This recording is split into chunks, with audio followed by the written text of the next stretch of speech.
Благодарам, председавач. За жал, некако така добивме политички одговор. Со амандманот се бара стрикно резервирање на средства за оваа намена, значи за решавање на пороите и поплавите во Радовиш. Инаку, ова е клучен амандман што сметам дека треба да се поддржи, затоа што е неопходен за на некој начин да се реши еден од најгорливите проблеми на Радовиш.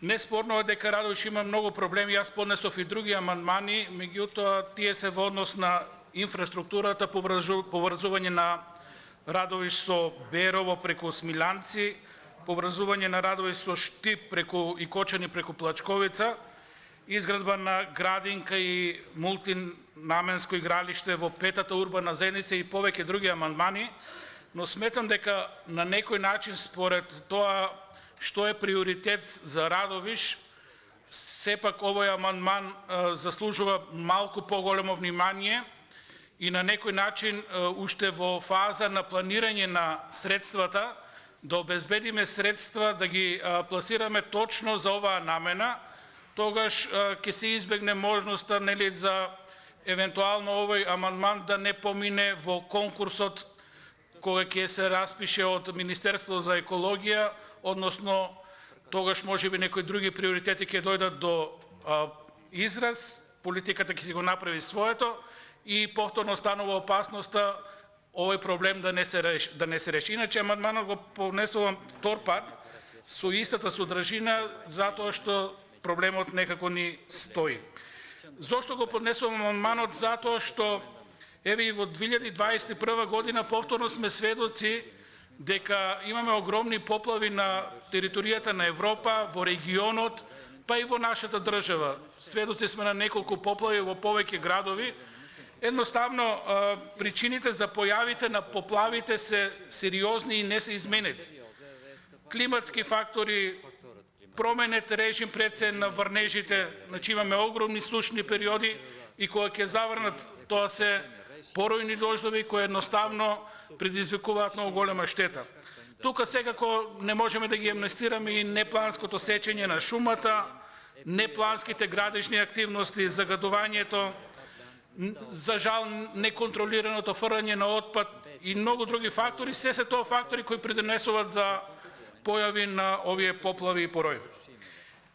Хронологијата, за жал, е немилосредна. На територијата на општина Радовиш се имат случајно многу број на поплави, со помал и поголем размер. Ке спомнам само неколку од поголемите: 1983 катастрофална поплава, 2008 година катастрофална поплава на реката Сушица, 2013 година поплава сериозни штети во Злеово, 2014 порои во Шаин Мале и улицата Ана Поцкова, 2015 година многу големи проблеми во селото Туполница, однесен мост, поплави по земјоделието и така натаму, 2018 година повторно поплави во долниот тек на течението на Радовишка река, 2019 година поплави повторно на пороите во Шаин Мале. Едноставно проблемот е присутен, не можеме да го заобиколиме, а за жал општина Радовиш не располага со вакви средства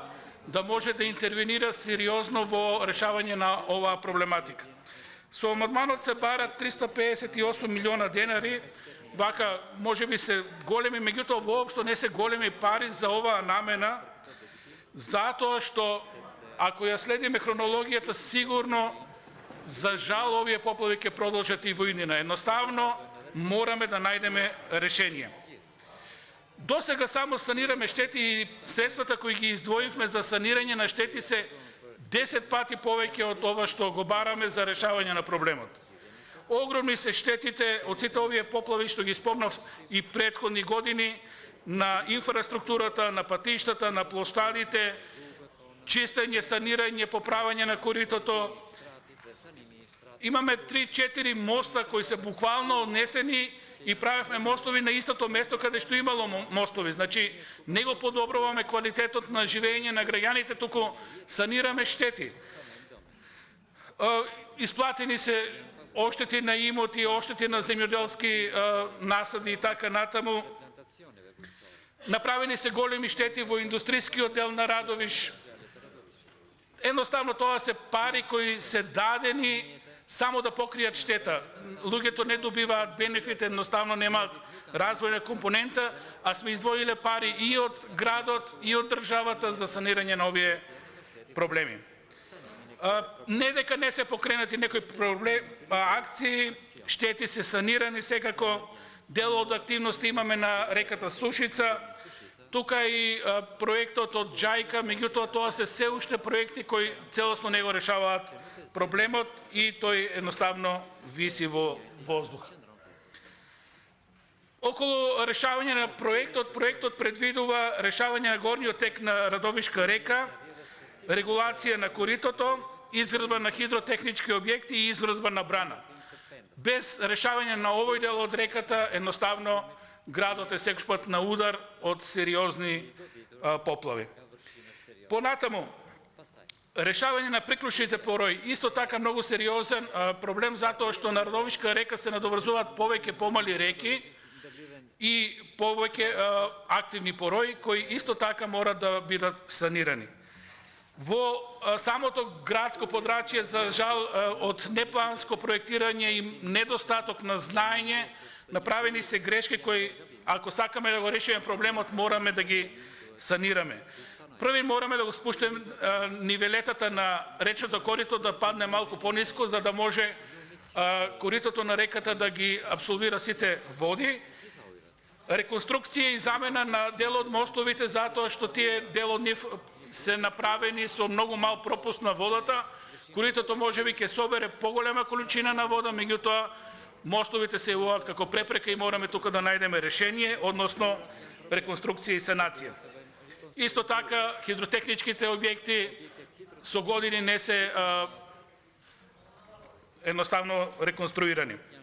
Дополнителен проблем представува и решавање на долниот тек од речното корито, затоа што веќе градот се шири надолу, што не е баш умесно, меѓутоа потребите на луѓето секогаш ги следи политиката, меѓутоа мора да дојде до продолжување на речното корито, како и санација, односно регулирање на речното корито во Радовишко поле, затоа што на неколку пати едноставно Радовишка река се излива во полето и тоа е деградација на почвата, спуштање на квалитетот на почвата, нанесување на песок, наноси и така натаму. Сето тоа едноставно прави огромна штета која трпат сигурно земјоделците. Почитуван министар-председ, почитувани пратеници, сега на вас е редот. Проектот представува капитална инвестиција. Проектот представува еколошки проект, затоа што ќе решиме еден еколошки проблем на Радовиш, и пред се хуман проект, затоа што штетите и проблемите за граѓаните на Радовиш се огромни. Во историјата имаме и жртви од овие поплави. Едноставно се поплувуваат подрумски простори, неподвижни луѓе не можеа да излезат да се спасат. Изгубивме човечки животи. Се надевам дека ќе наидеме на разбирање на овој амандман, затоа што проблемот мора да се реши час поскоро, утре ќе биде касно. Решавањето на овие проблеми треба да си најде свое место системски, не викам дека и другите градови немаат проблеми, меѓутоа проблемот во Радовиш се надевам дека ќе го решиме со резервирање на стриктни средства за оваа намена и едноставно, можеби, со сигурност и собранието ќе добие 600 евриска награда за заслуга за Радовиш. Благодарам.